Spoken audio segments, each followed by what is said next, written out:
Amen. Palakpakan po ang ating Panginoon.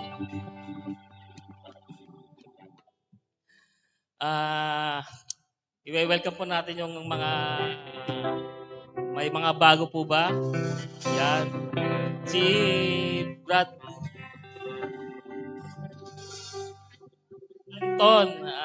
Anton, si Brad Andrew, welcome po sa gawain. Tsaka si Sister taga Mendoza, yan, welcome po ulit sa inyo. At sa ating mga taga Cubao, welcome po. So tayo po yung mag-ikot-ikot, pati po natin ang ating mga kapatid, kamusta ka na?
Tayo mabuti sa ating Diyos na buhay.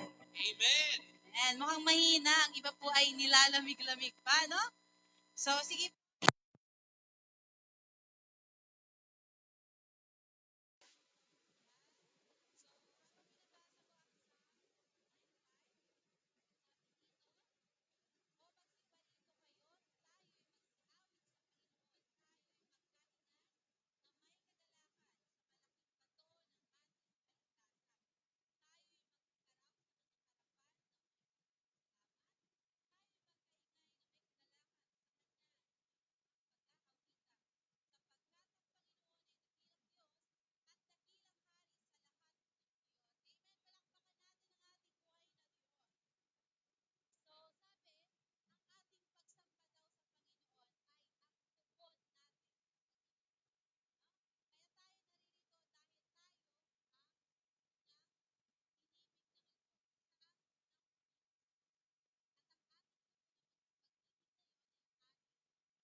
Panginoon ang nagsasabi ikaw.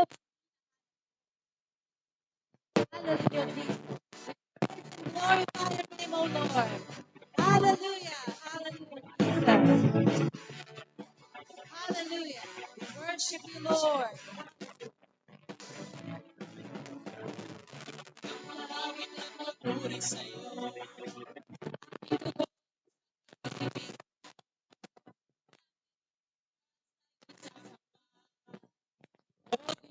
Purihin ka. Ilagang talaga. Ikaw ang hinahanap. Ikaw ang hinahanap ko sa buhay kong ito. Pag wala ka ay di na kontento. Sumasamba sa'yo sa katagalan ng kasiyahan.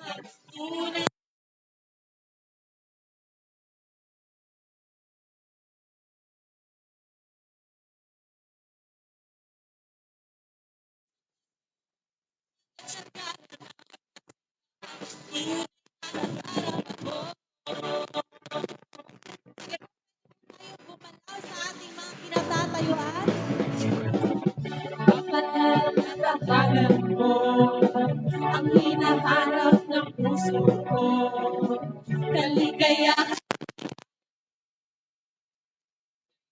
ko lang nadama, ako'y malaya na. Ikaw ang hinahanap ko sa buhay kong ito. Pag wala ka ay di makontento. Tuwing sumasamba sa'yo, sagad-sagaran ng kasiyahan. Tunay na nadarama, ikaw ang hinahanap ko sa buhay kong ito. Pag wala ka ay di makontento. Tuwing sumasamba sa'yo, sagad-sagaran ng kasiyahan. Tunay na nadarama ko. Awitin natin ang umpisa, ang umawit at magpuwi sa'yo. Aking tugon, O Diyos, sa pag-ibig sa'yo. Yes, Lord. Kahit maglupas sa'yo'y sasamba. O Diyos, purihin ka. Dakila kang talaga. Ikaw ang hinahanap ko.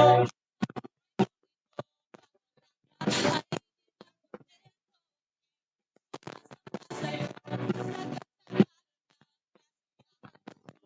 nadarama ikaw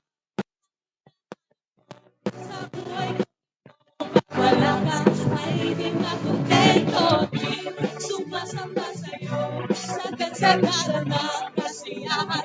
Tunay na nadarama ikaw ang hinahanap ko sa buhay kong ito. Pag wala ka ay di makontento. Sumasamba sa'yo, sagad-sagaran ng kasiyahan. Tunay na nadarama ko.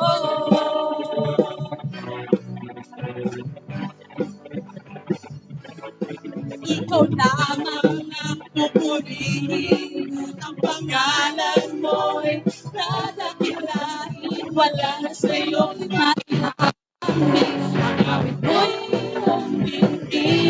Langit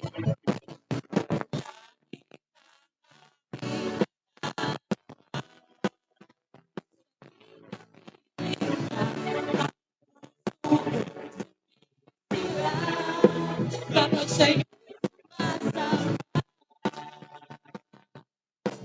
Tunay nga, Panginoon, ang pag-ibig mo ang siyang kailangan namin.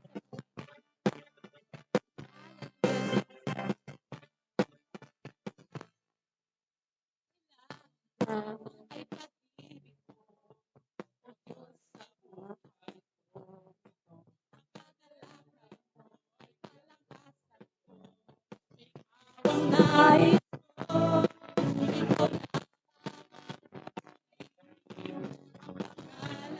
mo'y dadakilain. Wala na sa'yo'y maihahangin. Ang awit ko'y iyong binti. Langit ang aking nadarama. Sa tuwing kapiling ka, puso ko sumibig. Kapag sa'yo'y sumasamba,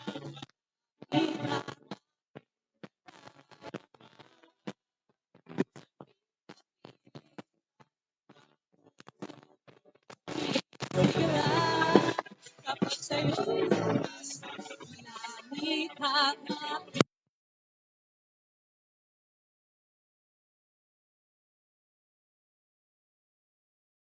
sumisigla. Kapag sa'yo'y sumasamba.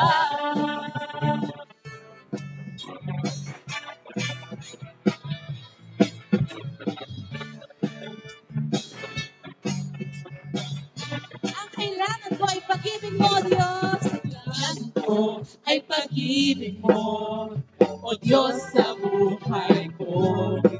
Ang kagalakan mo ay kalakasan ko. Ikaw ang nais ko. Ikaw lamang ang pupurihin. Ang pangalan mo ay dadakilain. Wala na sa'yo maihahambing.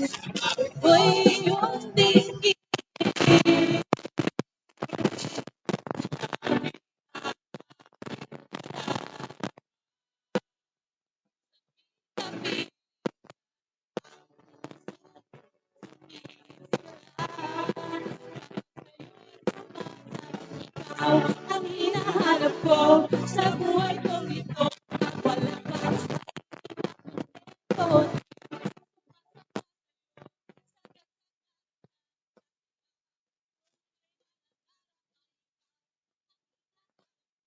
Sa buhay kong ito, wala ka ay hindi pa kontento. Sagad sa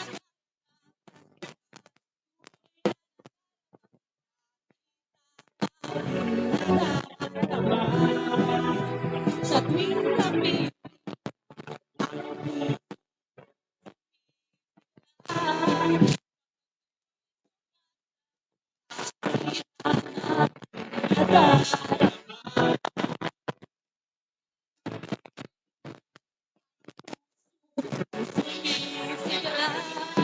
kapag sa'yo'y sumasama, ikaw ang hinahanap ko sa buhay kong ito. Pag wala ka ay hindi makontento. Sumasamba sa'yo sagad sa para ng kasiyahan. Tunay na nadarama, ikaw ang hinahanap ko sa buhay kong ito. Pag wala ka ay hindi makontento. Sumasamba sa'yo sagad sa para ng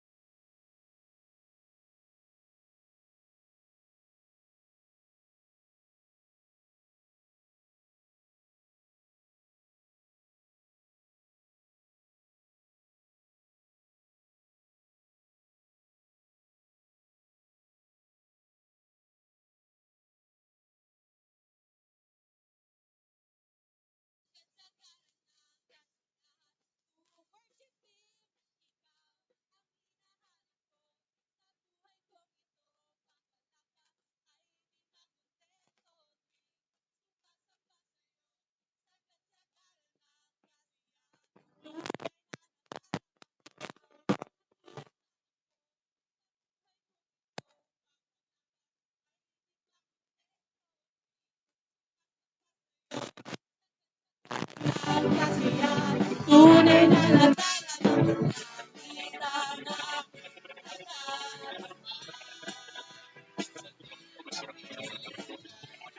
puso ko sumisigla. Kapag sa'yo'y sumasama, kita na nadarama. Sa kapiling puso ko'y sumisigla. Kapag sa'yo'y sumasamba. Kapag sa'yo'y sumasamba. Sa'yo'y sumasamba. Hallelujah, Jesus. Hallelujah, Lord. Hallelujah. Magpatuloy po tayo sa pagpupuri, pagsamba sa ating Diyos na buhay.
may sigla tulad ng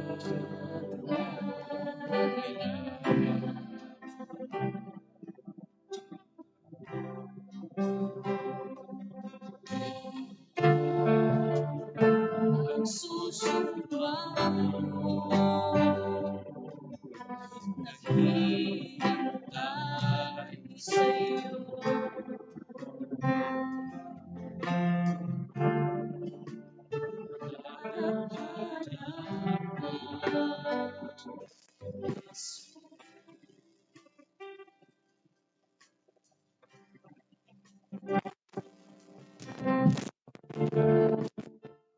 Iyong itago sa bibig mo. Yes, Jesus. Ang makilala ka ng lubos.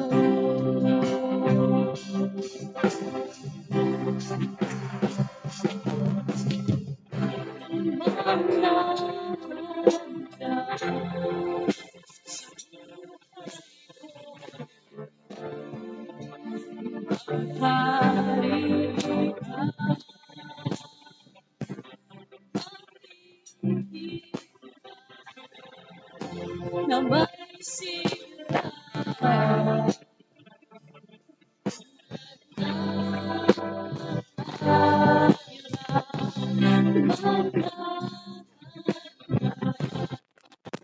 sa buhay ko. Maghari ka, maghihintay na may sigla tulad ng agila.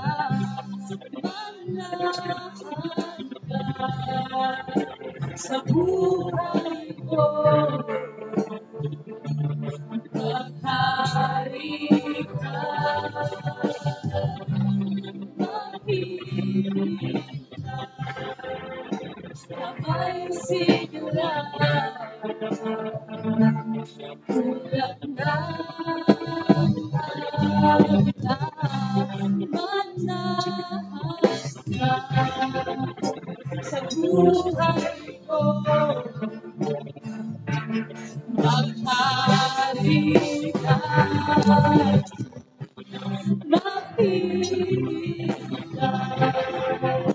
na may sigla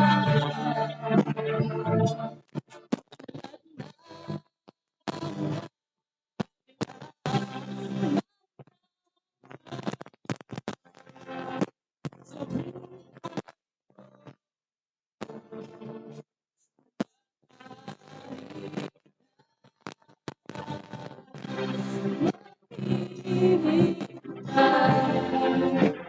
na may sigla tulad ng agila.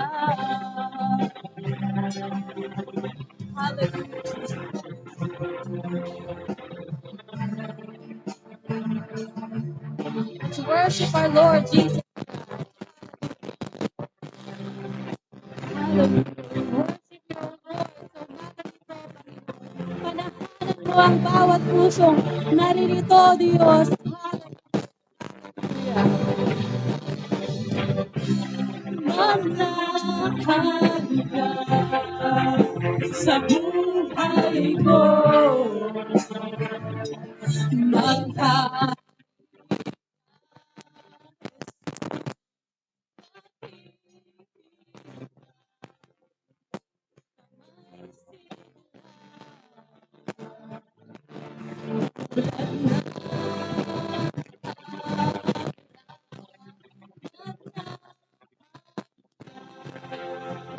sa buhay ko.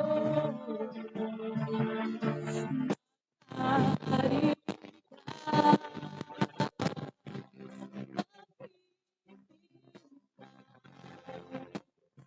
may sigla at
Take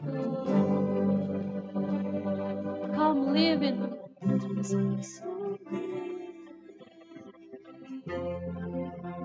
And I will rise on eagle's wings. Come now, sa buhay ko. Maghari ka, Jesus, makikita na may sigla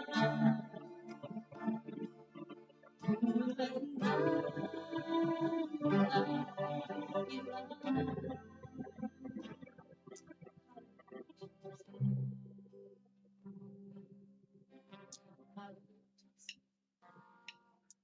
Panginoon, patuloy naming aalalahanin ang iyong pag-ibig sa aming Panginoon.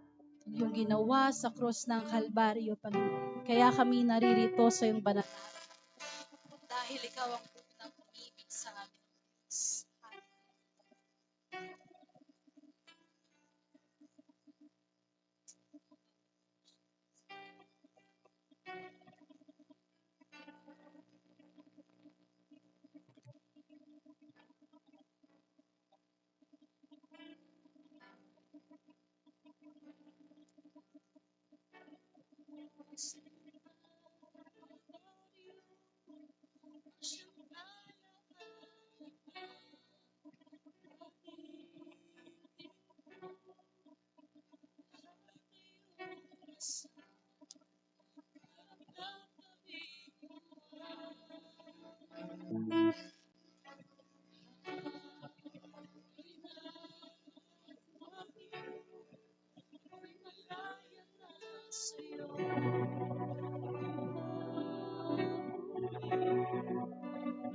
Di ka malaya sa walang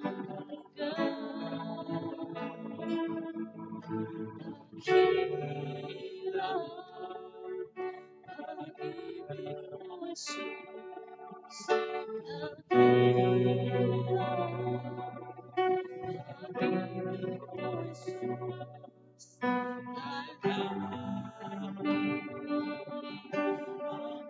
lapit sa'yo.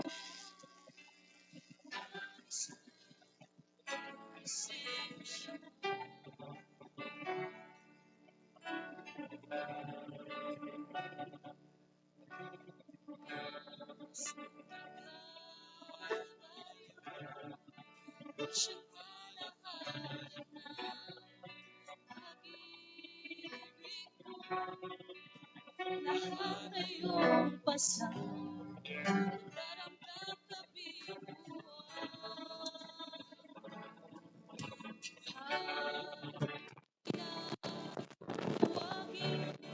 Ako'y malaya na sa'yo.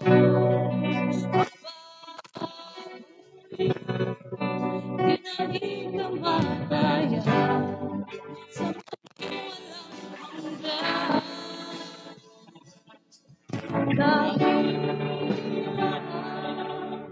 Pag-ibig mo, Jesus, dakilang.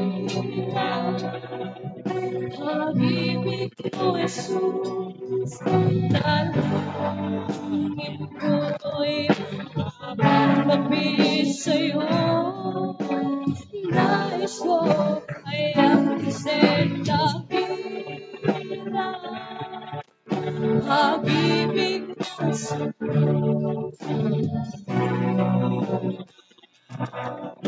pag-ibig mo, Jesus, dalangin ko'y mapapalapit sa'yo.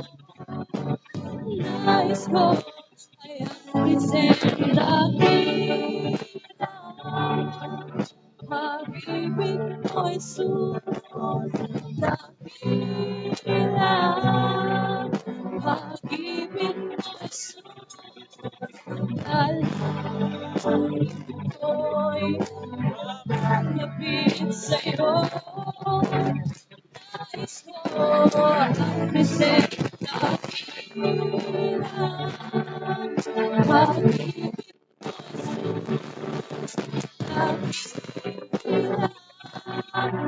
Pag-ibig mo, Jesus,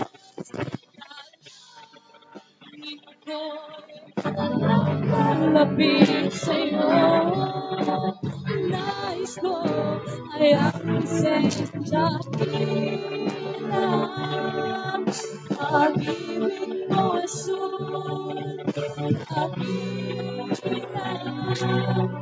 pag-ibig mo, Jesus, dalangin ko'y lapit sa'yo. Nais ko ay ang presensya mo.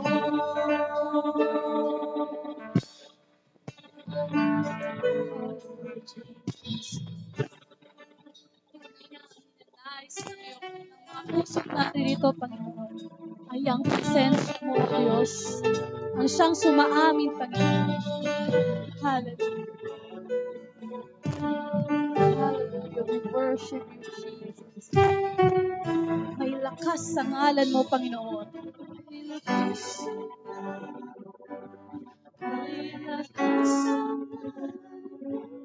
May lakas sa ngalan mo, O Kristo. May lakas sa ngalan mo. May lakas sa ngalan mo. May lakas sa ngalan mo, O Kristo.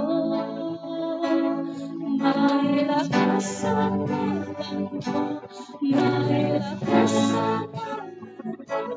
May lakas sa ngalan mo, O Kristo. May lakas. May lakas sa ngalan mo. May lakas sa ngalan mo. May lakas sa ngalan mo, O Kristo. May lakas sa ngalan mo. May lakas sa ngalan mo.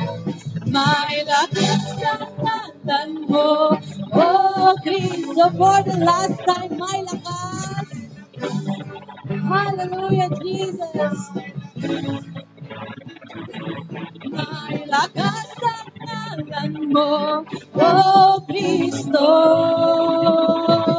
Dakila pag-ibig mo, Jesus. Dakila pag-ibig mo, Jesus. Dalangin ko'y malapit sa'yo. Nais ko ay ang presensya ilang. Pag-ibig mo, Jesus.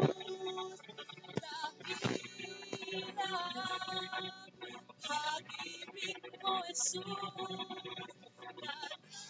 Dalangin ko'y malapit sa'yo. Nais ko ay ang presensya ilang. Pag-ibig mo, Jesus. Dakila pag-ibig mo, Jesus. Dalangin ko'y malapit sa'yo. Nais ko ay ang presensya ilang. Pag-ibig mo, Jesus. Dakila pag-ibig mo, Jesus. Dalangin ko.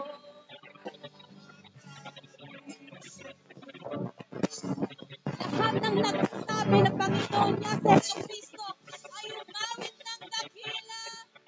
Dakila pag-ibig mo, Jesus. Dakila pag-ibig mo, Jesus. Dalangin ko malapit sa'yo. Dakila pag-ibig mo, Jesus. Dakila pag-ibig mo, Jesus. Maglapit sa'yo. Nais ko ay apitin dakilang pag-ibig mo, Jesus. Dakilang pag-ibig mo, Jesus.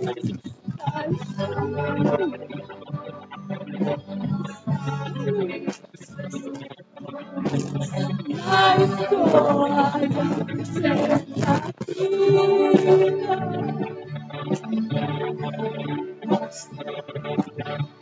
apitin dakilang pag-ibig mo, Jesus. Dalangin ko'y makalapit sa'yo. Nais ko ay ang dakilang pag-ibig mo, Jesus. Hallelujah, Jesus. We worship our Lord. Hallelujah, Jesus. Tanggapin mo, Panginoon. Ang mga paburing ito, Panginoon, ay iyong kadakilaan, O Diyos. Hallelujah. Dakilang pag-ibig mo, Jesus.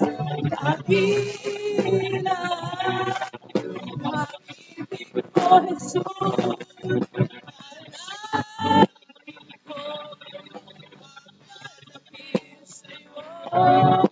Nais ko ay apitin dakilang pag-ibig mo, Jesus. Dakilang pag-ibig mo, Jesus.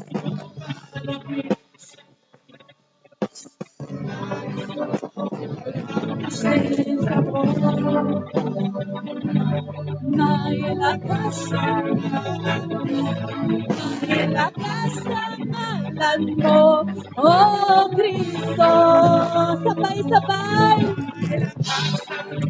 Hallelujah! Lahat ng may hininga ay mapuri sa ating Diyos na buhay. Hallelujah, Jesus.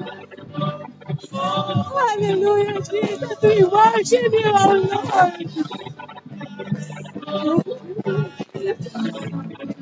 Tunay nga na may lakas ang ngalan mo, Panginoon. Hallelujah, Jesus. May lakas ang ngalan mo.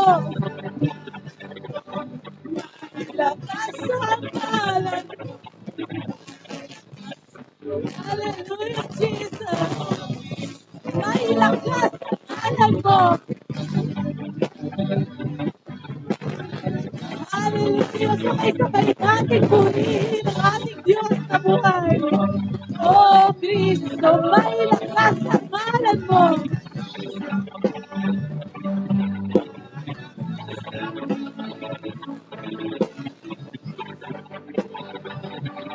Oh, Kristo,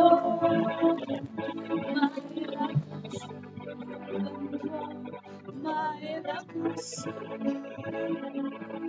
may lakas. Oh, Kristo, may lakas, may lakas, may lakas ang ngalan mo. Oh, Kristo, may lakas ang ngalan mo. May lakas, may lakas ang ngalan mo. Lahat ng nanghihina ay lumapit sa luklukan ng ating Diyos na buhay, na mahabagin at mabiyaya. Lahat ng may dinaranas, lahat ng may karamdaman ay lumapit sa ating Diyos na buhay. Sapagat saan siya ang maaasahan natin sa ating mga buhay. Siya ay dakila at tapat sa kanyang mga pangako. Kaya karapat-dapat siya sa ating mga lakas, Karapat-dapat siya sa ating mga boses. Karapat-dapat siya sa ating mga buhay. Kaya lahat ng may hininga sa araw na ito ay magpuri sa ating Diyos na buhay. Dahil may lakas sa pangalan.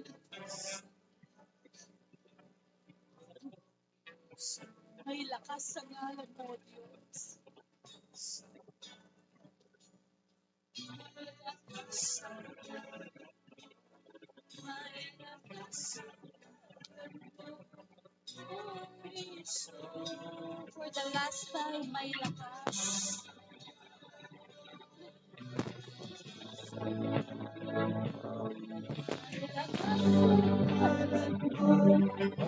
Cristo.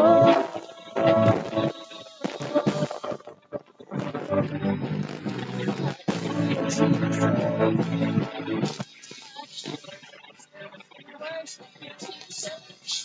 Honor you, Panginoon. Lahat ay umawit sa ating Diyos na buhay. Pumili natin ang ating Diyos na buhay. Ang siyang nagligtas sa atin sa kamatayan. Pinupuri ka namin, O Diyos. Pinapasalamatan namin ang iyong dakilang pag-ibig sa iyong mga anak na narito. Salamat, Panginoon, sa mga buhay na narito. Salamat sa kalakasan, Panginoon. Salamat sa iyong mga salita, Panginoon, sa aming mga buhay. Hallelujah, Jesus. Hallelujah, Jesus. Maraming salamat, Panginoon. Kulang ang mga papuring ito. Kulang ang mga pagsapang ito, Panginoon, kumpara sa iyong kadakilan at pag-ibig na pinapalanas mo sa amin, Panginoon. Kaya marapat ang papuri at pagsamba sa iyong dakilang pangalan ng Jesus. Hallelujah, Jesus. Hallelujah, Jesus. We declare your Lordship, Panginoon. We declare your Lordship, O Lord. We glorify your name, O Lord. Sa iyo ang aming kalakasan. Sa iyo ang aming buhay. Sa iyo ang mga boses na ito, Panginoon. Hallelujah. Hallelujah. Hallelujah, Jesus. Hallelujah. Hallelujah. Hallelujah, Jesus.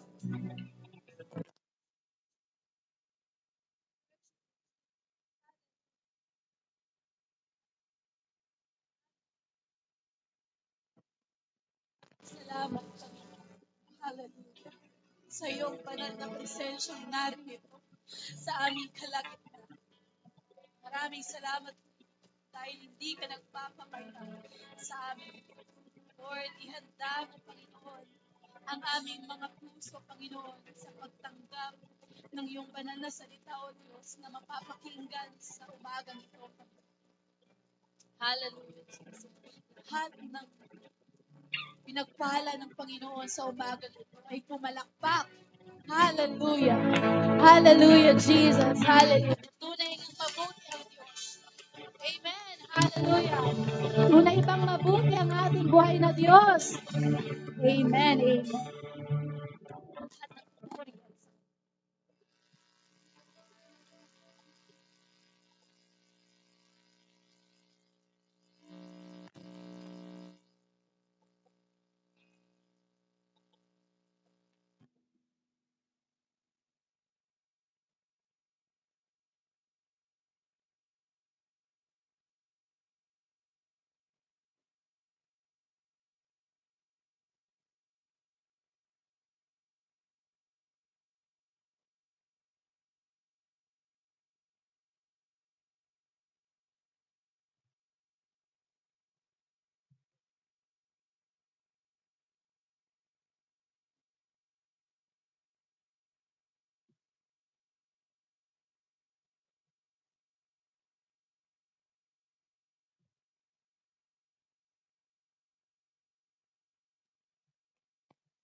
Praise the Lord.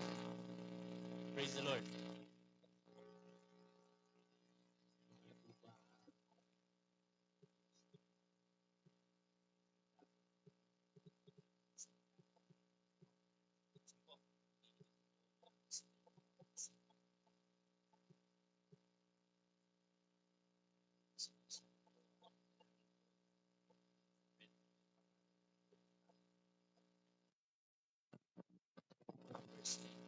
at magtas na ng pagkabasa noon.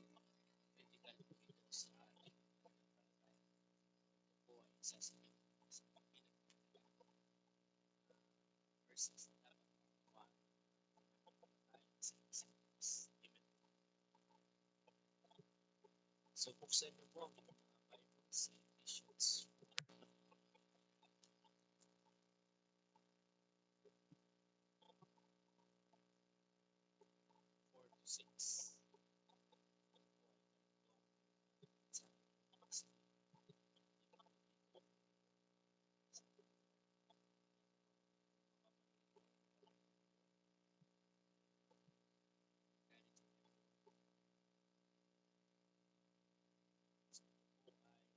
Sulat ni Paul.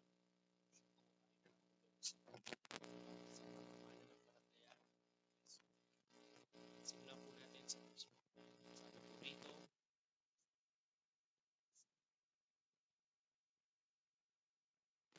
at ng pagkatawag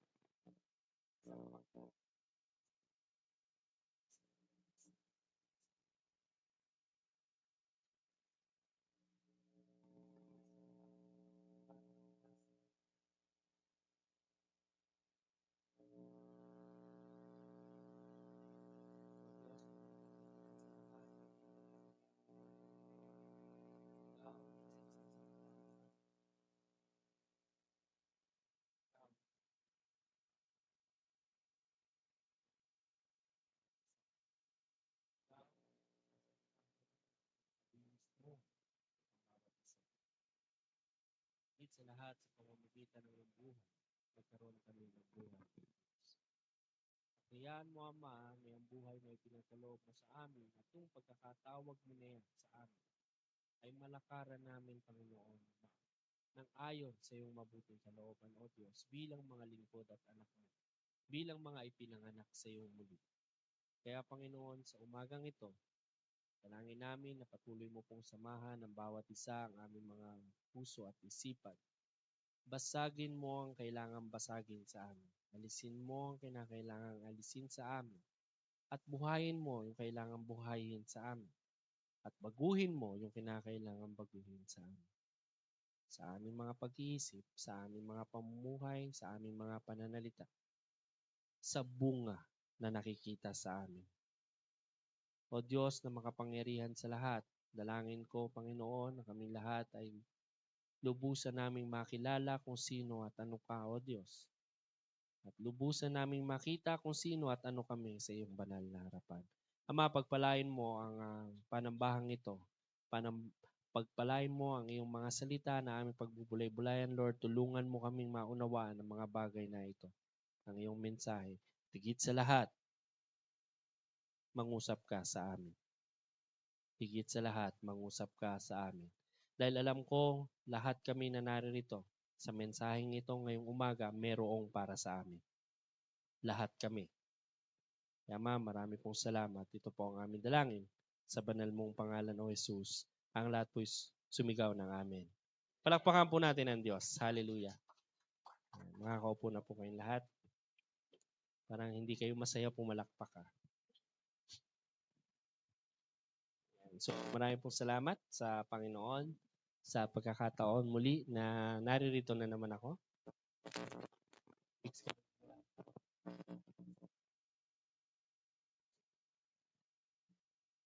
So purihin po ang Diyos. So ngayon po ay next ko po ibahagi.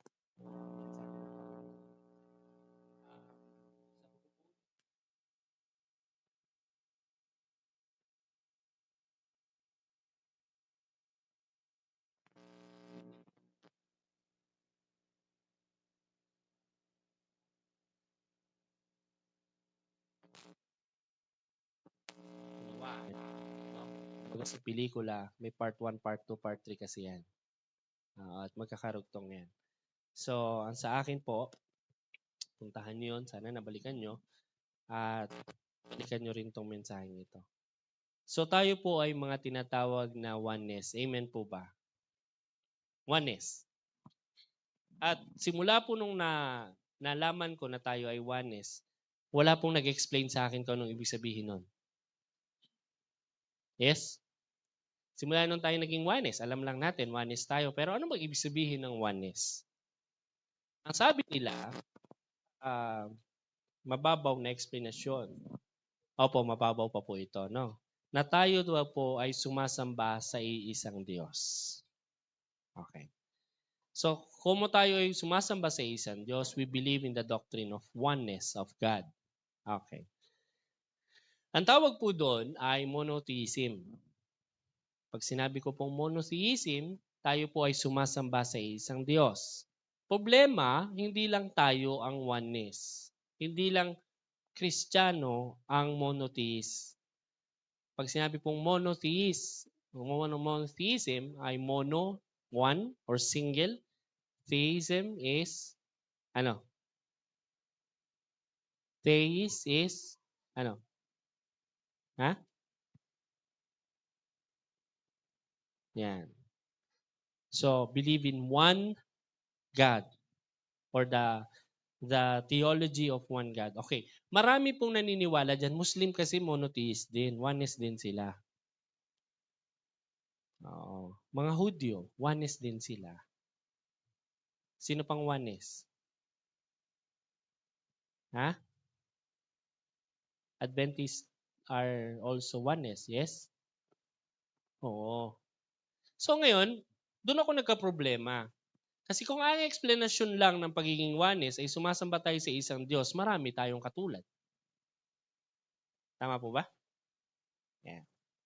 So, hindi po yun lang ang dahilan kung bakit tayo tinawag na oneness. So tayo po ay tinawag na oneness because of our relationship dun sa sinasamba natin na isang Diyos. Okay? Kasi po, pag walang relasyon, walang pagsamba. Imposibleng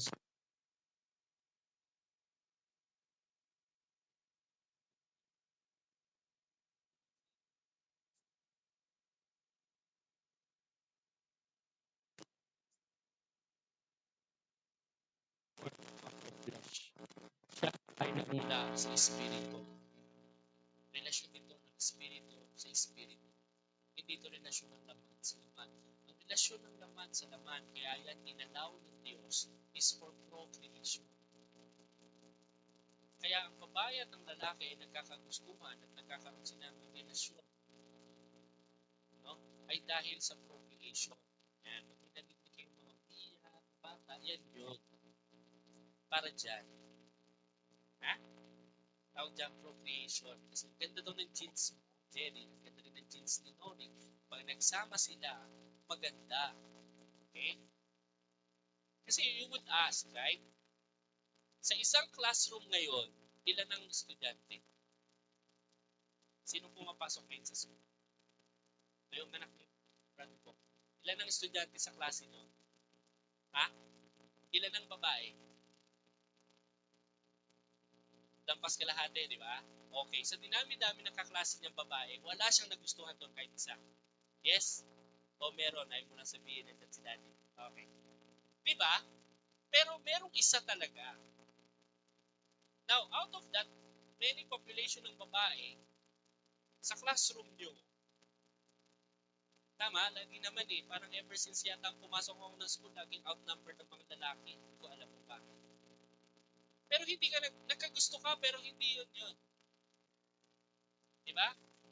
May standard ka, pero hindi yun. Ang napakasawa mo, hindi yung standard mo. Yung pinakamasugid.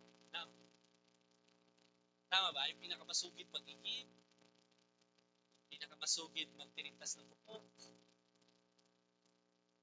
I mean, yung pinaka-sincere,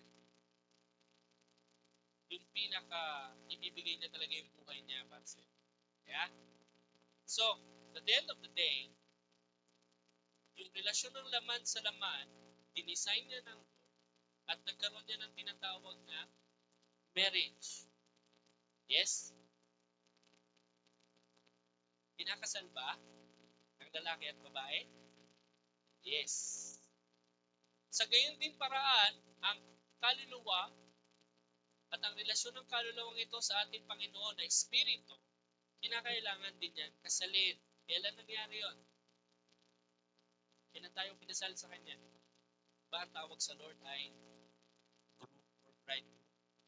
At tayo yung bride. Palagi tayong natitipik sa Bible as virgin, female. Yes? Kasi yung relasyon, again, has to be male and female. Even sa description ng relationship ng spirit, male and female. Now, kailan nangyari na ikaw ay naipakasal sa Kanya? Kailan kayo nagkaroon ng relasyon? Kasi po, pag sinabi kong relasyon sa Diyos, hindi po ito yung katulad ng relasyon sa laman na mag-boyfriend na kayo. Mag-boyfriend na kayo ng 7 years. Saka kayo mag-covenant. Saka nyo, alam nyo yun, saka nyo gagawing legal. Saka nyo gagawing concrete. Sa relasyon po natin sa Diyos, wala pong ganun. Kasal agad.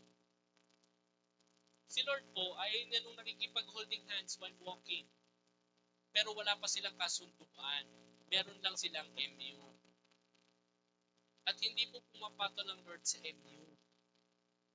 Kasi po ang MU, likha lang yan ng mga tao na gusto ng sarap, pero ayaw ng responsibilidad. Ang tawag doon, MU. Okay? Marami po yan. Yan yung tinatawag na no label. No label, pero may expiration date. Pag kayo ay bumibili sa supermarket, tinitingnan nyo ito.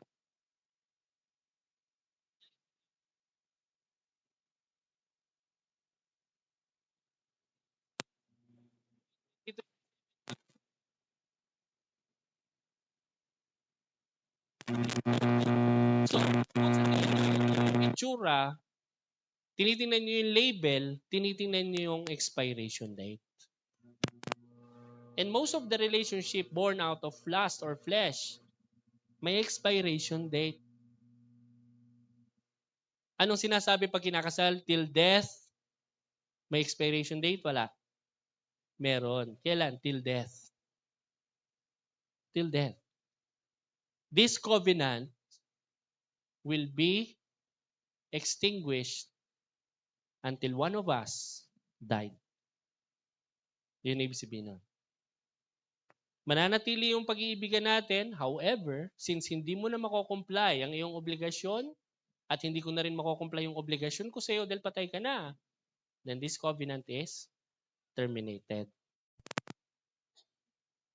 Pwede pa ba? Ha? Wala kang tawang. Magpakasal.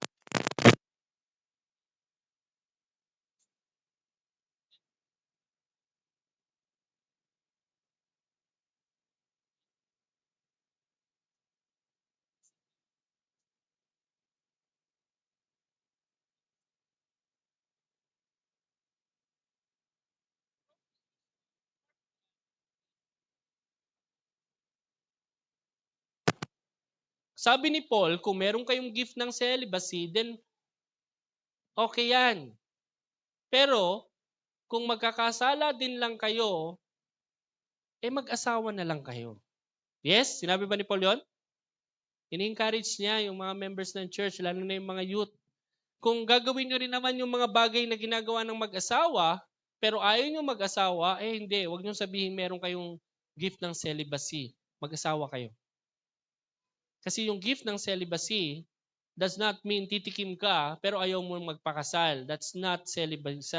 That is not being celibate. Ang pagiging celibate or tama ba yung sinasabi ko? Celibacy. Ay wala ka talagang desire na mag-asawa. I'm not saying bakla ka dahil wala kang attraction sa babae. I'm saying yung emotion mo o yung nararamdaman mo towards a female is not overwhelming sa'yo since yung focus ng heart mo is yung desire mo to serve your God. That's why merong iba na hindi nag-aasawa. Paul, wala siyang asawa. Karamihan ng disciple ni Christ walang asawa. Sino lang ang may asawa sa disciples niya na malinaw sa Si Peter. Si Peter lang. Nasa Bible po yun. Sulat. Yan. So, ba't ko po ito sinasabi? Because of oneness. If we are who we said we are, then dapat nakikita yung relasyon na yon sa ating Diyos. Oneness. Oneness in will, sa kalooban. Oneness in desire. Oneness in likes and dislikes. Di ba ganun kayo? Sino dito yung high school ano yung pinapasagutan nyo sa mga crush nyo? What's your favorite color? Bakit may ganon? Para makita mo kung kayo ay compatible. Or kung malaman mo, pipilitin mo maging compatible kayo, right? Ay, favorite niya ice cream ube. Ang gagawin ko, tatayo ako dun sa dadaanan niya habang kumakain ako ng ice cream na ube. Yes? At sino nagpapasagot nun? Babae, lalaki? Ayan. Di ba? Anong tinitingnan nyo? Are we the same? Are we compatible? Parehas ba kami ng paboritong ulam? Parehas ba kami mahilig sa paan ng manok? Di ba? Kasi pag nalaman mo ang paborito niya is adobong paan ng manok, unang-una sa lahat, aaralin mo kung paano mo lulutuin yan, yes? Tsaka mo siya aaralin kung paano mo siya kakainin. Yes? Ang gusto niya, simpleng babae. Uy, sakto, simple ako. Ang gusto niya yung hindi ma-make up. Uy, sakto. Yeah? Ang gusto niya maganda ang ngipin. Uy, patay. Ang gusto niya lagi nagtutoothbrush. Uy, patay ulit. Now, the modern church is the same. Tayo as a church, since we claim na tayo ay oneness, this church has to be one with the Lord sa kanyang kalooban, sa kanyang pamumuhay. Kung bakit nag-exist yung nagpakatawang taong Diyos. This church is the body of that God. Nawala na yung Diyos na nagkatawang tao, umakyat na sa langit, yes? What remained? The physical body remained pa rin in the presence of the church. Ito, mga kapatid, is the physical body pa rin of the invisible God. Church pa rin is the physical body. Ulitin ko, isulat nyo. Church is the physical body of the invisible God. We represent Him. That's why ang tawag sa atin, body. Yes? The head is the Lord. Because siya palagi ang nagsasabi kung anong direksyon. Siya yung nagpapaalala kung saan dapat. Kung ano, kung bakit. Yes? The body, since walang sariling mind ang body, walang sariling kalooban ang inyong mga kamay. Di ba? Pag ang inyong kamay nakaliwa, ano sabi ng Lord? Kapag ang inyong kanang kamay ay gumawa, kinakailangan wag malaman ng inyong kaliwang kamay. Yes?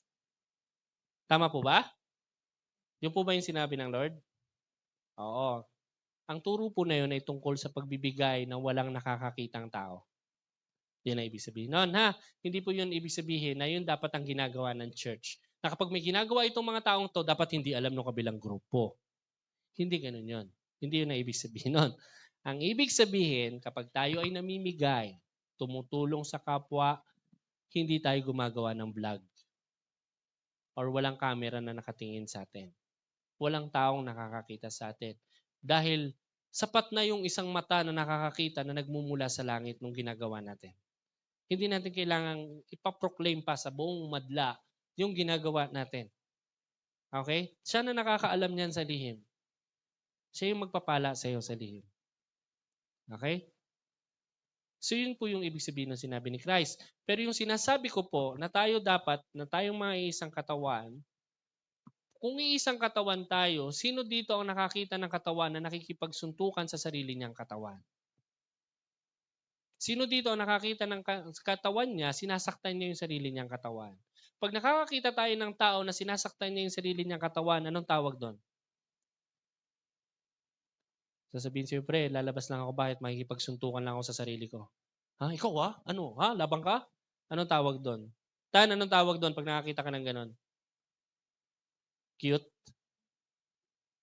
Ano, sumuko ka na. Ginagano mo pa yung sarili mo. Sumuko ka na. Tapang mo, ha? Sasampalin kita. Tawag doon, baliw. At dinisign niya yung katawan niya not to be baliw. Ano ibig sabihin? Not to be divided upon itself. But, ano yung nakasulat sa verse 3? Ito tayo sa 4. Na pagsakitan, hindi ibig po sabihin saktan, ha?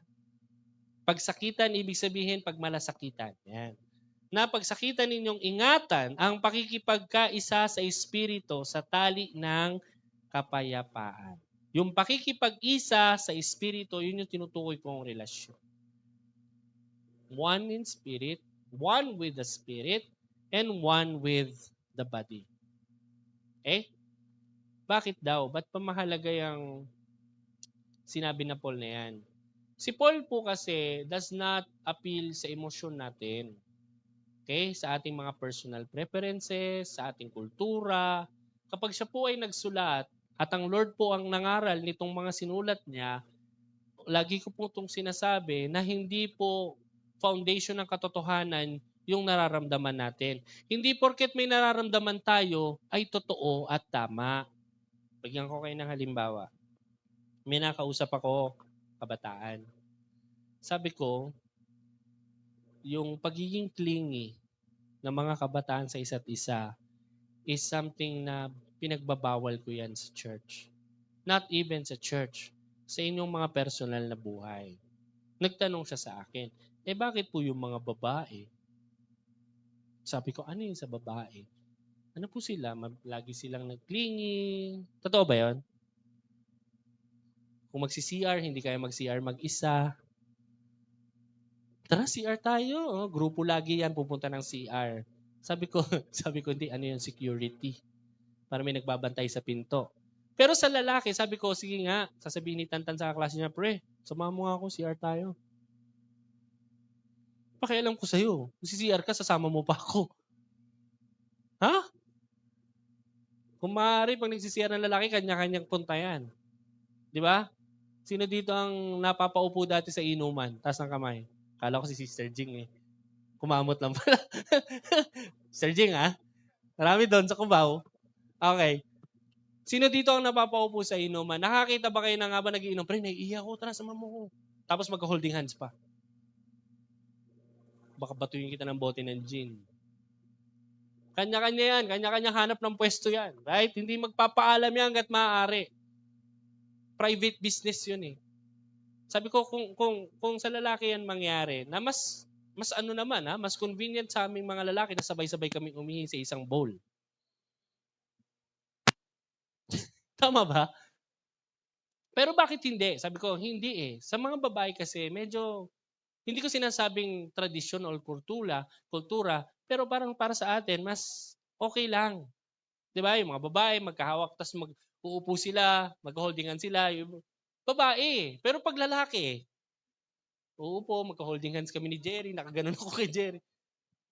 Minsan nga nakikita ko to ng mga bata pa tong mga to eh. Matutulog sa church yung mga yan sila Pastor J. Magkakayakap. Nakakadiri. Ang lalaki pa. Maglayo-layo nga kayo. Yan, sila Roger, sila Jerry. Oo, ang kiklingi. So kung maglayo-layo nga kayo. Yan. Di ba? Ang sagot sa akin ng kabataan, pwede na po yun ngayon. Okay. So, yun yung problema sa atin. Sabi ko yun yung problema sa mga mananampalataya. Tinatanggap natin yung sinasabi ng society at kultura na totoo. Yung emosyon natin, tinatanggap natin na totoo. Kung feeling natin umiibig tayo, totoo yun. Right? Yung nararamdaman mo na pain, totoo yun. Pero hindi ibig sabihin, yun ay magiging standard mo sa buhay. Ang foundation pa rin ng katotohanan, yung sinabi ng Diyos natin. Hindi ko ano yung nararamdaman natin.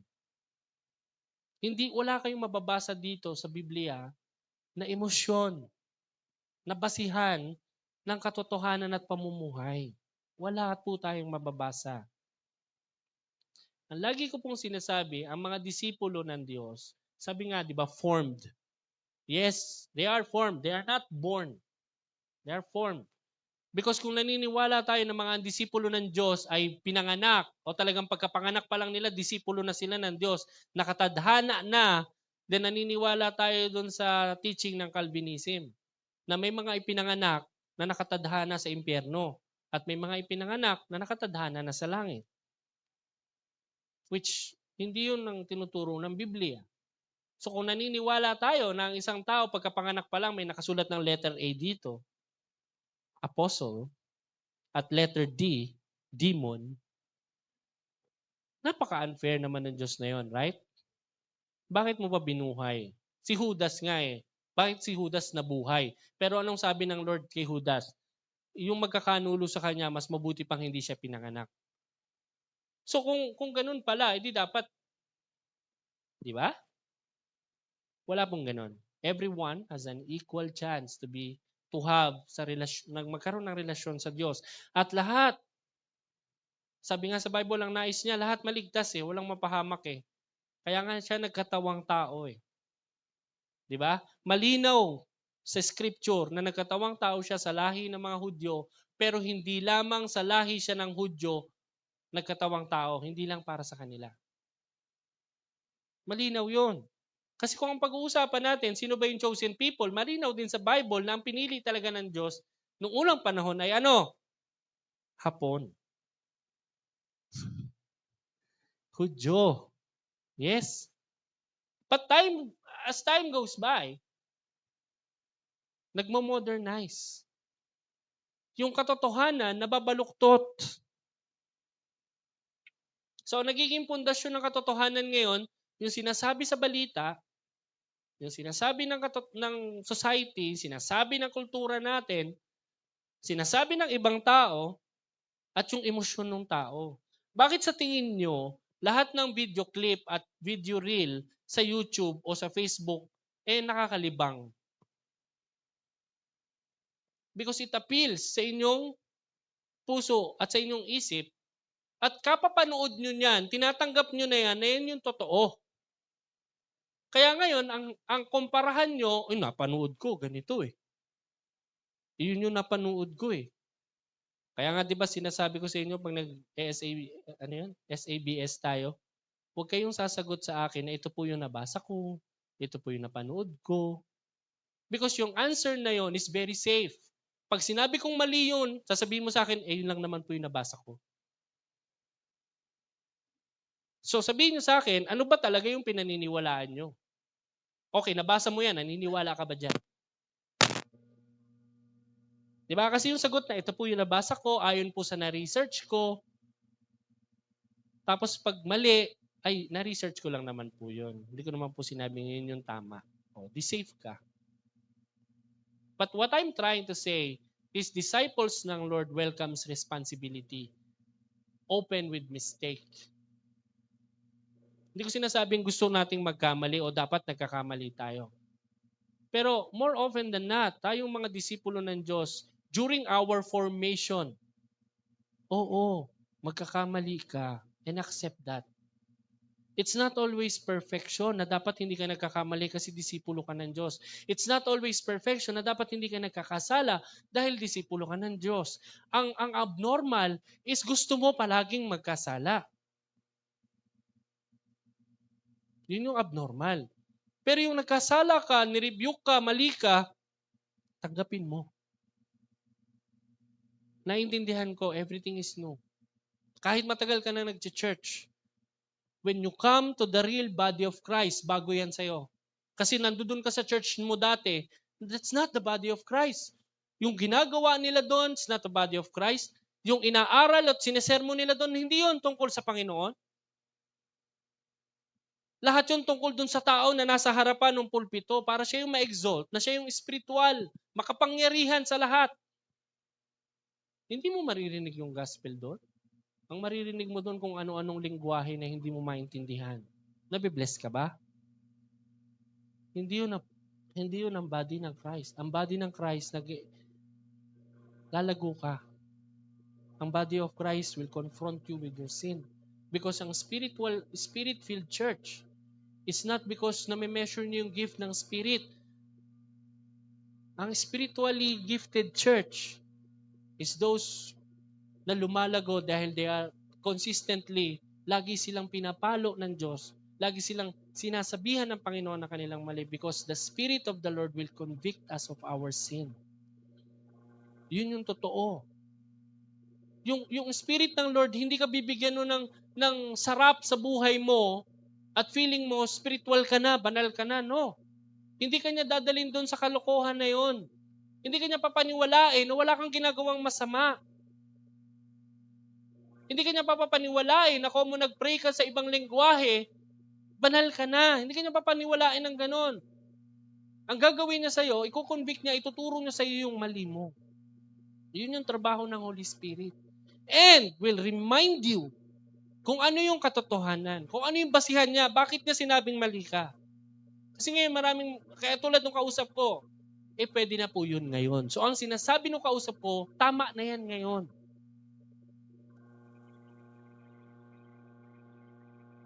So hindi na applicable yung salita ng Diyos ngayon. Kung tama na yan ngayon, which is sabi ng salita ng Diyos noon, ay mali. At sinasabi mo ngayon na tama na, so ibig mo sabihin, mali na yung salita ng Diyos. Nakita niyo yung problema doon? Mas pinaniniwalaan na natin yung sinasabi ng mundo kaysa ng Diyos.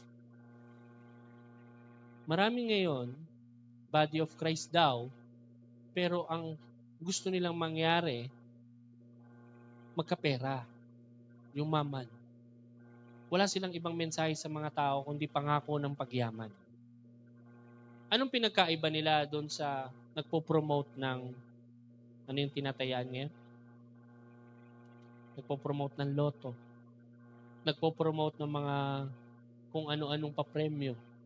Nagpo-promote ng kung ano-anong investment para yumaman tayo. Anong pinagkaiba nila doon? The same. Nilagyan lang ng Jesus. Yes? Nilagyan lang ng Jesus. Kaya mapapansin nyo sa mga ibang church, wala silang miyembro na pangkaraniwang tao. Lahat ng miyembro nila branded ang suot. Pagpasok pa lang, pack na ang makeup, hair and makeup. Hindi pwedeng hindi nagpa-parlor. Pagpasok pa lang, hindi po pwedeng may gusot yung damit mo. Because yun yung nire-represent ng body. Sa aming body, lahat kami blessed. Because yung aming faith is measured by how much wealth we have. Kaya wala kang makikita sa body namin na mahirap. Because everyone here is blessed. Kasi lahat kami sumusunod sa Diyos namin na ang turo, dapat mayaman kami. Walang ganun sa Biblia. If you describe yourself as having relationship with the Lord of the Bible, He will strip you bare. Lahat ng tinatangkilik mo, tatanggalin. Huhubaran ka niyan hanggat maaari. Broken down into pieces hanggat maaari. Bago ka niya mapasunod, kinakailangan ka muna niyang basagin. Yun yung nasa Biblia na Diyos na kilala ko. Hindi yung Diyos na idadagdag lang sa'yo kasi maganda na yung buhay mo, idadagdag lang si Jesus para mas gumanda. Ibig sabihin, kung anong dinatnan ng Diyos na yun sa buhay mo, itutuloy lang niya at paparamihin pa niya. Yun yung tinuturo na Diyos sa karamihan. Hindi, yung Diyos na kilala ko, yung dinatnan niya, hindi pwede yun. Because yung dinatnan niya, makasalanan yun. Yung dinatnan niya, rebelde yun. Yung dinatnan niya, walang ibang Diyos yun, kundi yung gusto niya. So kung dadagdag mo yung Diyos natin na nasa Bible dun sa marami mong Diyos, siloso yung Diyos na kilala ko. Wawasakin niya lahat ng Diyos mo. Papatunayan niya sa'yo na siya yung ahas na kumakain ng ahas. Hanggat wala nang matira. Siya yung ahas na kumakain ng ahas. Kasi marami ka ng ahas sa buhay mo. Nung nakilala mo siya, siya yung ahas. Kakainin lang naman niya lahat ng ahas mo. Di ba? Si Moises, gumawa siya ng ahas. Yung mga salamangkero, gumawa rin ng ahas. Pero anong ginawa ng ahas na ginawa ni Moises? Nilunok yung mga ahas na nandoon. Ano-ano ba yung mga ahas natin? Marami. Imagination natin. Pag sinabi kong imagination, meron tayong mga mindset na ginawa para sa sarili natin at gusto natin applicable sa kapwa natin. Meron tayong mga sariling pangangatwiran. Meron tayong sariling standard ng pagsunod. Hindi yung standard ng pagsunod sa Biblia, kundi standard ng pagsunod na gusto natin. Di ba? So pag sinabing one spirit, meron kang sariling spirit. May sarili kang direksyon. Susunod lang ako kapag, susunod lang ako kapag, susunod lang ako kung. Pag meron kang kung kapag, ikaw yan, standard mo yan. Pero yung mga disipulo ng Diyos, susunod kami kahit. Susunod kami kahit. Susunod kami kahit. Hindi kami susunod kami kung. Susunod kami kapag. Hindi ganun ang disipulo ng Diyos. Hindi ganun yung iisang spirito. Susunod kami kahit. Yun ang sinasabi nila. Hindi susunod kami kapag. Susunod kami kapag okay ang lahat. Susunod kami kapag okay yung emosyon ko. Susunod kami kapag may pera. Susunod kami kapag maluwag, kapag pinayagan. Susunod kami kapag.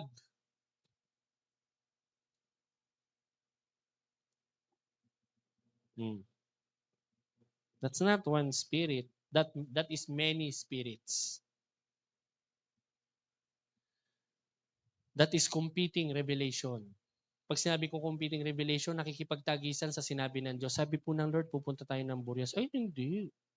Kasi hindi ako pwede. Siyempre, may sarili akong dapat isipin ko yung ganito. Those are many spirits. That is not one spirit. Many spirits. Kinukonsider mo lang yung spirit ng Lord. Kinukonsider mo lang yung revelation. Pero para sa'yo, may sarili kang revelation. Kaya most of the time, hindi tayo naniniwala sa revelation. Especially if that's against our standard of living. Our imagination. Walang contradictory leadings. Hindi po pwedeng yung isang leader at yung isang leader, magkaiba sila ng leading. Magkaiba sila ng outcome na gusto. Because nakaset na kung anong outcome. Nakaset na kung anong direksyon. Susunod ka na lang. Ang problema, since hindi mo nga gusto tong isa, ayaw mo nung ginagawa niya, ay hindi ko gagayahin yung gagawin mo. Hindi tayo magkatulad. No, hindi ito tungkol sa magkatulad tayo. We are protecting unity. We're not united dahil magkakasama tayo sa church. Hindi tayo united dahil magkakasama tayo sa isang organisasyon. We are united kasi sinasamba natin yung iisang Diyos at yung kalooban niya yung sinusunod natin. And by that will, magkakasando tayo. Nagkakaisa tayo na dapat natin siyang gawin. Yes? Oo. Hindi tayo nagkakasundo dahil we like each other. Hindi yun ang ground ng unity natin. Ang unity natin is grounded because we worship the same God, the same Spirit of God that tells us kung ano yung gagawin natin.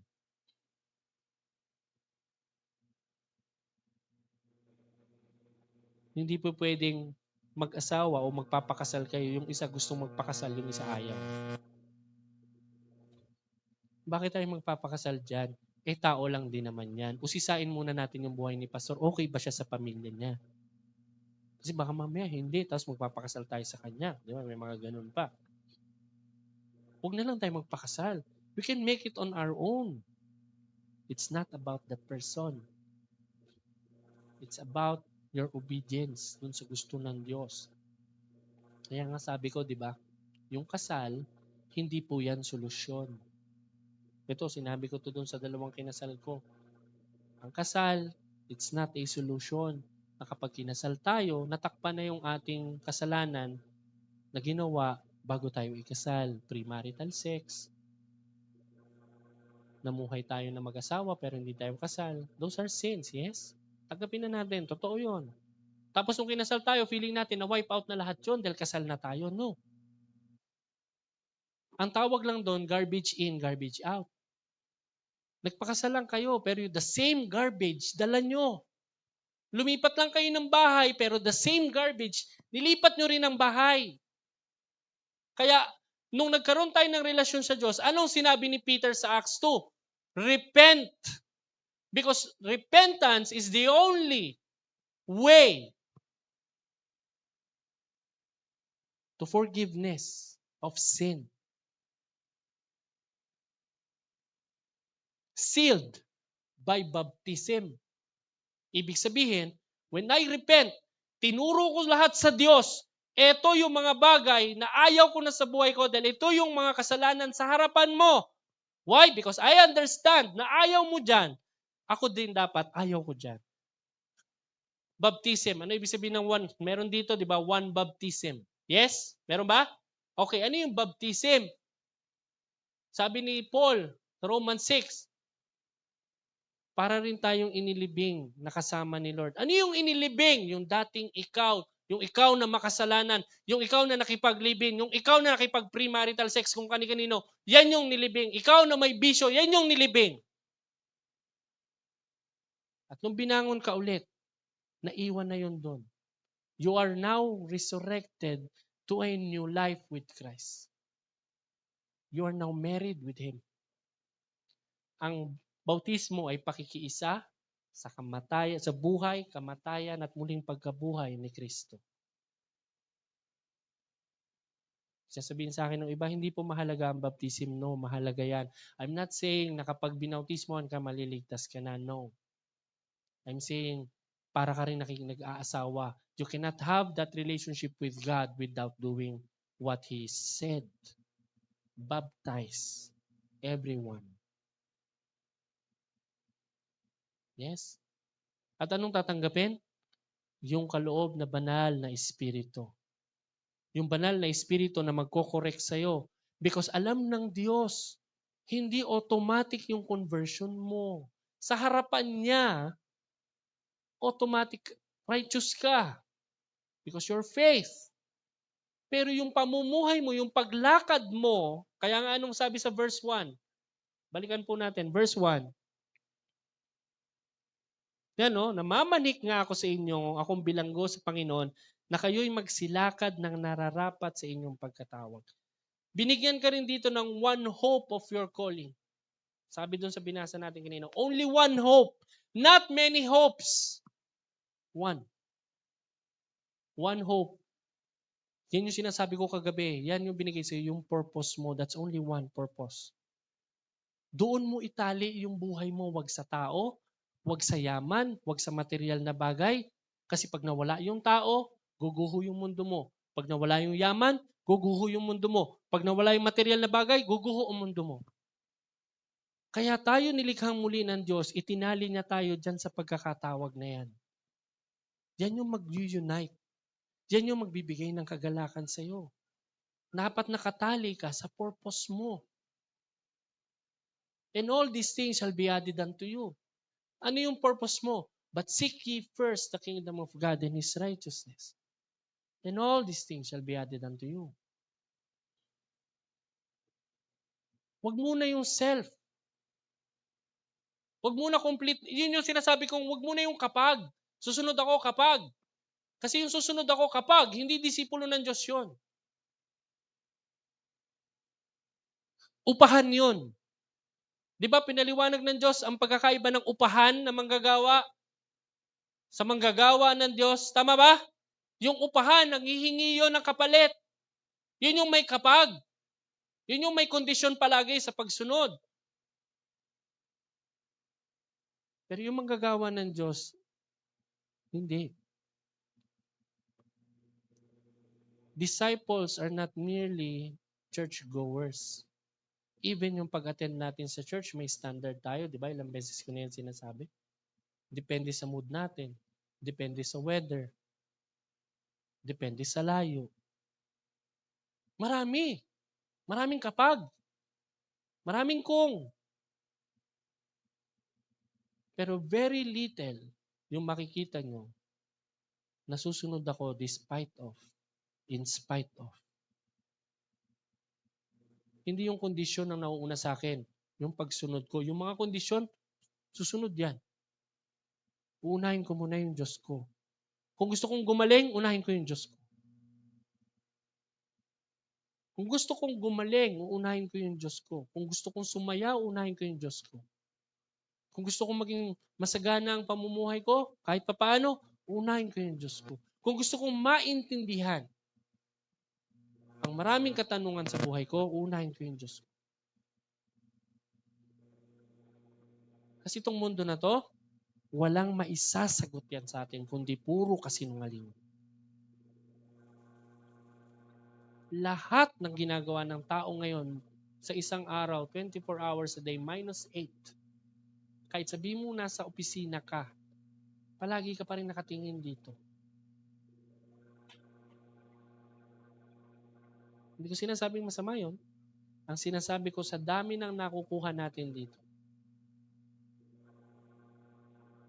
yun yung pinaniniwalaan na ng marami. Hindi nyo ba napapansin? Hindi tayo maka-stay sa isang lugar for 5 minutes without looking at our phone. Hindi tayo makatagal, di ba? Kahit may ginagawa tayo minsan, nandiyan yung phone. Kahit naglalaba ka, nandiyan yung phone. Dati, radyo eh. Matudlila. May mga kasi Sister Revio. Alam ni Sister Revio. Di ba? Gabi ng lagim. Oh, hindi. But we are given only one hope of calling.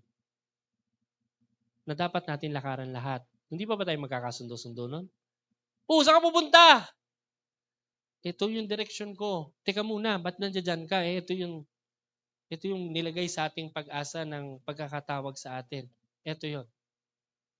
Even your calling is your hope. Ito yun. Bakit diyan ka pupunta? Hindi. Saka na ako pupunta dyan. Dito muna ako. Well, teka muna. When you say saka na ako pupunta dyan, dito muna ako, hanggang kailan ka ba mabubuhay? Kailan ba yung plano mong pagbabalik mo dito? Kailan ba yung plano mong pagbabalik ng isip, pagpapalit ng isip at pupunta ka na talaga doon? Ano ba kasiguraduhan na mabubuhay ka pa ng mahabang panahon? Kaya pag tinanong kita, kailan yung timeline? Wala ka namang mabigay sa akin. Kahit malinaw sa atin kung ano yung dapat natin gawin, we cannot limit ourselves na huwag gawin to. Bakit? Because we're not one in spirit. Yun yung totoo. If the same spirit na bumuhay kay Kristo is the same spirit na nasa sa atin, then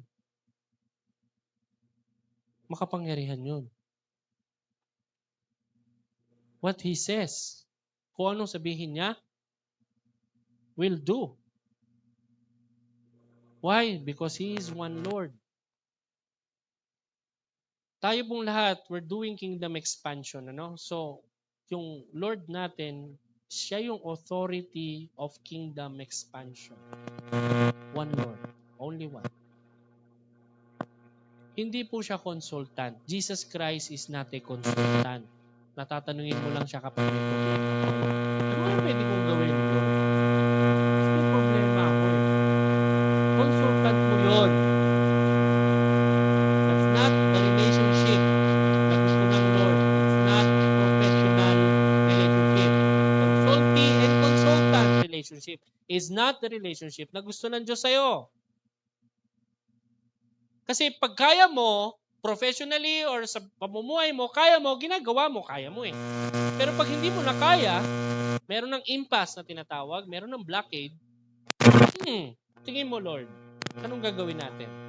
Ang tawag sa kanya, consultant. Utang na loob sa consultant. Sino yan per hour? Patay.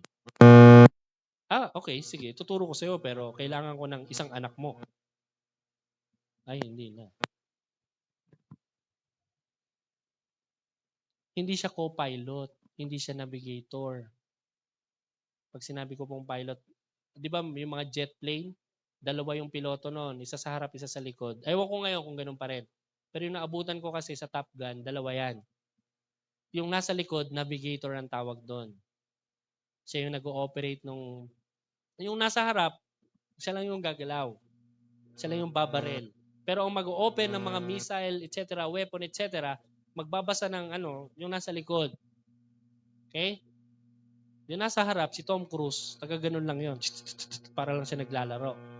Yung nasa likod, meron tayong kalaban sa likod. Nandito na siya. Teka, hindi ko mahanap. Saan tayo pupunta? Kaliwa, kaliwa. Diba? Minsan, pag sabi ko nga kay Sister Lois, minsan pag nagmumotor kami, kunyari, punta kaming Quezon. Siya yung navigator ko. Sabihin mo sa akin, nasa tamang daan pa ba tayo? Kaya madalas kaming naliligaw. Kaliwa! Sabi niya, kaliwa dito! Ay, okay. Kasi ako minsan nalilito, kaliwa. Sabi niya, kaliwa. Teka muna ha. Ngayon, meron ng Google Map. In 300 meters, turn red. Ano daw? Turn red? Hindi po siya co-pilot. Hindi lang siya magsasabi ng navigation sa'yo. Hindi siya magre-recommend. He's not here to recommend. Baka gusto mo itong gawin. Hindi siya ganon. Yung Diyos mo, hindi mo consultant yan, hindi mo yan navigator. Diyos mo yan. And yung Diyos mo, He requires submission, He requires obedience, He requires surrender. That is His requirement. Kung ang tawag mo sa Kanya is Lord, capital L, capital O, capital R, and D, and that Lord requires submission, pagpapasakop, obedience. Because walang pagsunod pag walang pagpapasakop. Ano pa? Walang pagpapasakop at walang pagsunod kapag walang pagsuko. Imposible. Ang gagawin mo niyan, kapag hindi ka sumuko, natural, ikaw pa rin ang Lord mo. Kaya nandoon pa rin yung susunod ako kapag, susunod ako kung. Hindi yung susunod ako kahit. No? Because I am not convinced na magiging mabuti sa akin yung gagawin ko. Nasusunod ako, pero ganito. Susunod ako, pero ganito. Hindi makakabuti sa akin yan. I am not convinced na magiging mabuti yan. That is why, sinasabi mo, susunod lang ako kapag confident ako na magiging okay. Materially, emotionally. Kapag. Pero hindi ka susunod despite of. Hindi ka okay emotionally, sunod tayo. If I want to be healed, I need to go. I need to obey.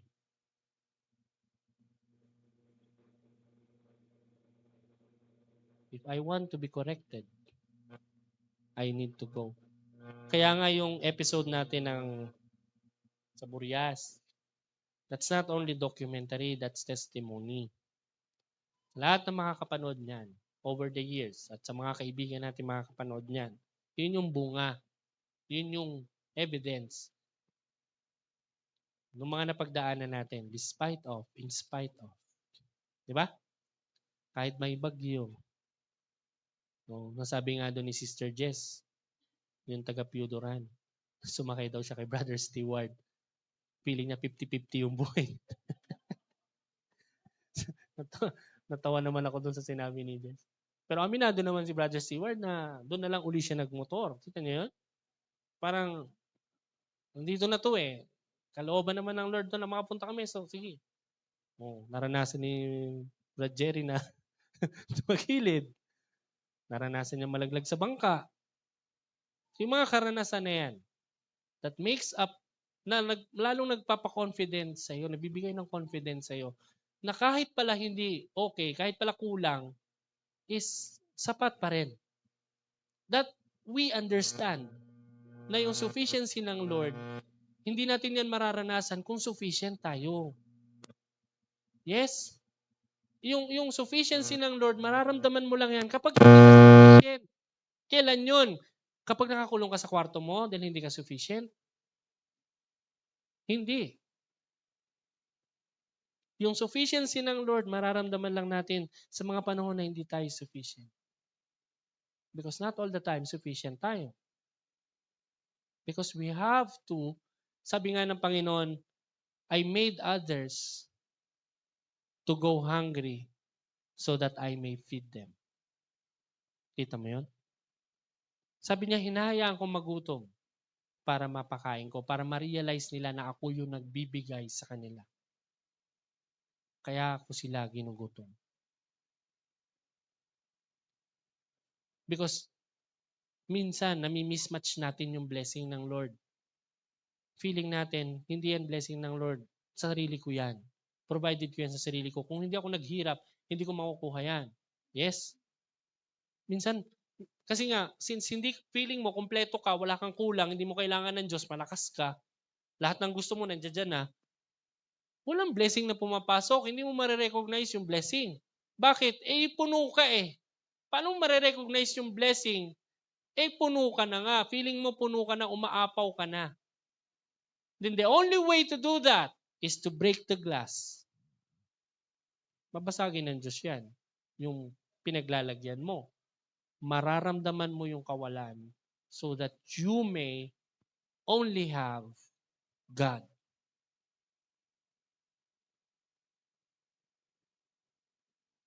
Because you have one Lord. Ano pa? The doctrine that guards expansion. What is that? Faith. Pananampalataya.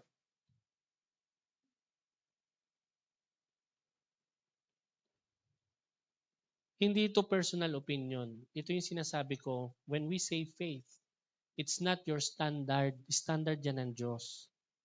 Naniniwala ka sa Kanya, di ba? Pero kung naniniwala ka sa Kanya, bakit mo pa rin ipinipilit yung gusto mo?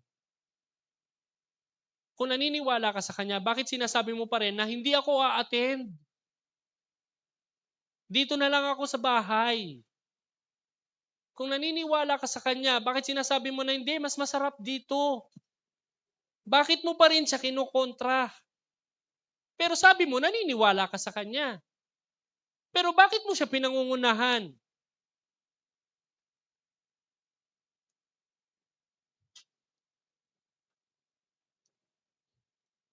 Now, many people ask me, Pastor, bakit kaya si Judas dumating sa punto na pinagkanulo niyo ang Lord kahit naniniwala siya na siya ang Messiah? Alam niyo ba, si Judas up to the last moment na pinagkanulo niya ang Lord, naniniwala siya na si Lord ang Messiah, hindi nawala sa kanya yon. Marami kasi nagsasabi na si Judas daw, kaya niya pinagkanulo si Lord kasi hindi na siya naniniwala noon. On the contrary, naniniwala siya na si Jesus Christ ang Messiah. And yet, pinagkanulo niya. During the time na pinagkakanulo niya ang Kristo, para sa kanya, hindi yon pagtataksil. Ginagawa lang niya yung dapat niyang gawin bilang disipulo. Di ba nakakatakot?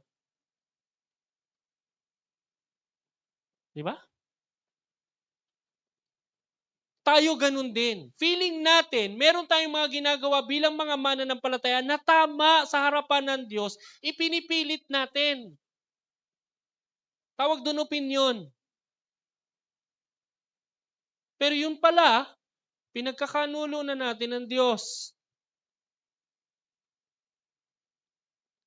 Uulitin ko, si Judas, up to the last moment, para sa kanya, tama yung ginagawa niya. At feeling niya, siya lang yung may lakas ng loob na gawin yon kay Kristo. Pero he never let go of his belief. Ang problema, meron siyang ibang paniniwala na dapat ito ang Misaya. Hindi dapat ganyan. Diba naniniwala ang mga Hudyo na ang Misaya ay general, military leader? Yes? Na kapag dumating ang Misaya, makakalaya na sila sa mga taga-Roma. Di ba may ganun silang paniniwala? Kasi nga, nandoon yun sa propeta, Sekaraya, sinabi niya doon, na ang Diyos pagdating o yung kanyang Misaya, kakalabanin lahat ng kanyang kaaway at palalayain ang kanyang mga pinili. Ang hindi nila alam, it's not about material or modern warfare. It's about sin. Being free sa kasalanan. Being free sa kasinungalingan ng mundo. Being free sa addiction. Being free sa mga bisyo. Being free sa kalaswaan. Being free. Yun yung kakalabanin ng Diyos. Hindi Roma. Ngayon, si Judas, ano naging problema ni Judas? Bakit naman siya nangungupit? Bakit siya nangungupit? Sino nakakaalam? Wala kasi tayong mababasa sa Biblia yung detalye kung bakit siya nangungupit. Pero ang alam natin nangungupit siya, yes? Tama ba? O bakit siya nangungupit? Dahil feeling niya, dapat akong bayaran sa ginagawa ko.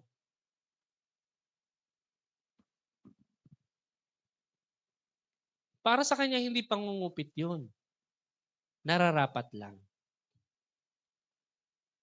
Teka, naghihirap ako eh. So dapat kahit papaano, meron akong makakuha dito. Again, ang tawag doon, upahan, not disciple. So ang relasyon mo sa Diyos mo, kailangan may kapalit. Nangako naman ng Diyos na may kapalit. Hindi nga lang yung inaasahan mong kapalit at hindi ora mismo na kapalit. Minsan kasi, ang gusto natin, pag may ginawa tayo, may kapalit agad. Again, faith. Ilang propesiya sa Biblia ang naganap after 700 years, after 500 years, after 1,000 years? Ilan ang prophecy sa Bible na naganap naman after 1 month, after 3 months, after 1 year? Karamihan po ng prophecy, especially tungkol kay Kristo, naganap hundreds of years. Isaiah, for example, Isaiah 53, prophesied. Kailan siya na-prophesy? 700 years before Christ. Yung pagkamatay ng Messiah, na propesya na siya 700 years before Christ. Believe mo yun? 700 years. Now, bakit tayo naniniwala doon? 700 years bago nangyari. Bakit tayo naniniwala? Because it is written and it happened. Paano naman kung hindi pa nangyayari? Katulad ng Revelation o Apocalypse, end times. Hindi pa nangyayari. Pero bakit tayo naniniwala na mangyayari? Because time and again, na-prove natin sa Biblia na lahat ng sinabi sa Old Testament nangyayari na. At nangyari na. At mangyayari rin tong isang to. Ito na lang yung hindi pa nagaganap. At nandito tayo sa panahon na yon. Ito na yung panahon ng propesiya na yon. Nangyayari na siya. It is unfolding na. Hindi pa tayo maghihintay ng ilang dekada pa para mangyari yon. Nandoon na tayo.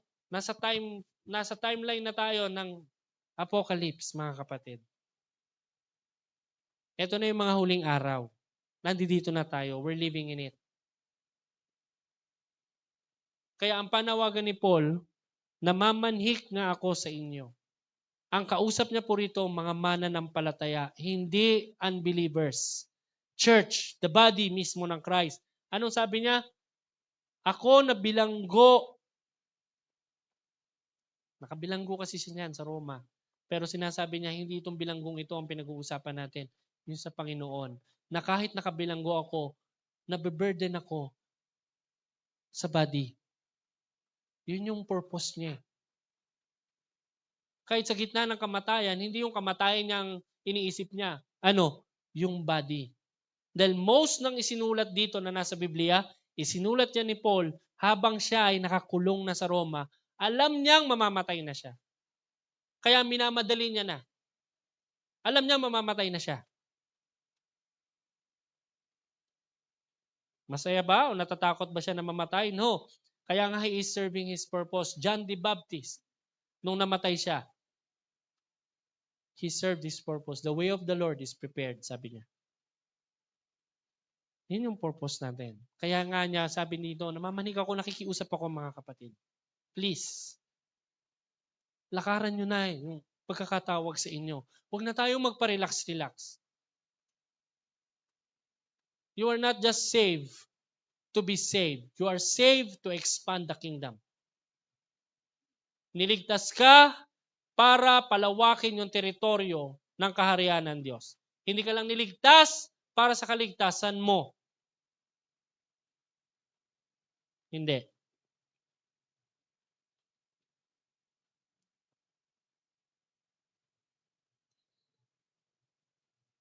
One God, Father of all, who is above all, ano yung sabi ng above all? Sovereign. Walang ibang authority maliban sa Kanya. So He called you to align doon sa authority na yon. Through all, He sustains yung buhay na ibinigay niya sa iyo. Through all. And He will work. Gagalaw siya sa pamamagitan mo. In you all, indwelling, mananahan siya sa atin. The church does not expand to build platforms or structure. Nag-expand tayo to reveal the Lord. Hindi lang basta masabi natin marami tayo. Alam nyo, madali lang magparami. Kaya nga maraming mega churches, di ba? Sabi ko nga sa inyo, mangako lang ako ng magkakapera tayo at yayaman tayong lahat. Pwede kayong mamuhay ng kahit papaano, basta ang mahalaga, mag-church kayo, pero madaling magparami. Pero yung mga tao talaga nalalapit sa Diyos because yung mensahe mo of the gospel. Not because maganda yung church. Yung pipilitin mo silang magsipasok. Di ba? Anong sabi sa Bible? Pilitin nyo silang? Bakit? Kasi yung unang inimbitahan, ayaw. Ang daming excuses. Nabasa niyo yung parable ng banquet? Yung unang inimbitahan, ang daming excuses. May gulay. Kesyo magaganito, magpapakain ng mga hayop, may busy. Okay, sabi ng Lord, sige, pulutin niyo yung mga nandiyan sa mga roads. Imbitahan niyo silang magsipasok. Yung nasa Karatig Bayan, nung makita ng Panginoon na madami pa, sige, pumunta pa kayo doon sa malalayong lugar, pilitin niyo silang magsipasok. Why? Kasi yung Panginoon na yun, nandito siya sa lokasyon na to. Ito yung kanyang kaharian. Yung inibitahan niya sa kaharian niya na dapat sana nakakakilala sa kanya, ayaw pumasok. So anong ginawa niya? Yung katabi. Yung katabi, somehow nakikilala siya. Pero hindi totally pinamamahalaan niya yung kabila. Ibang kaharian yun eh. Pero sabi niya, sige, imbitahan mo rin sila. May mga pumunta. Nung nakita ng Panginoon na kulang pa rin, pumunta kayo sa malalayong lugar. Yung malalayong lugar, hindi siya kilala nun. Bakit kami pupunta dyan? Hindi namin kilala yan. Kaya ano sabi niya? Pilitin ninyo. Yung word na pilitin, sa ating evangelism parlance, is not saying na magbabakasakali ka, no. Ipipilit mo, ipapaliwanag mo yung mensahe ng Diyos, hindi ka titigil. Yun ang ibig sabihin nun. Hindi ka magsisettle. No. Ang sabi, pilitin nyo silang magsipasok so that my kingdom may be filled. Yun yung paanyaya. Now, iniligtas ka not to do your own work, not to preach your own message, not to do your own will, but His. Naligtas tayo to do Him, to do His will. Hindi yung gusto natin. We should see ourselves na katulad ni Paul, bilanggo ni Kristo.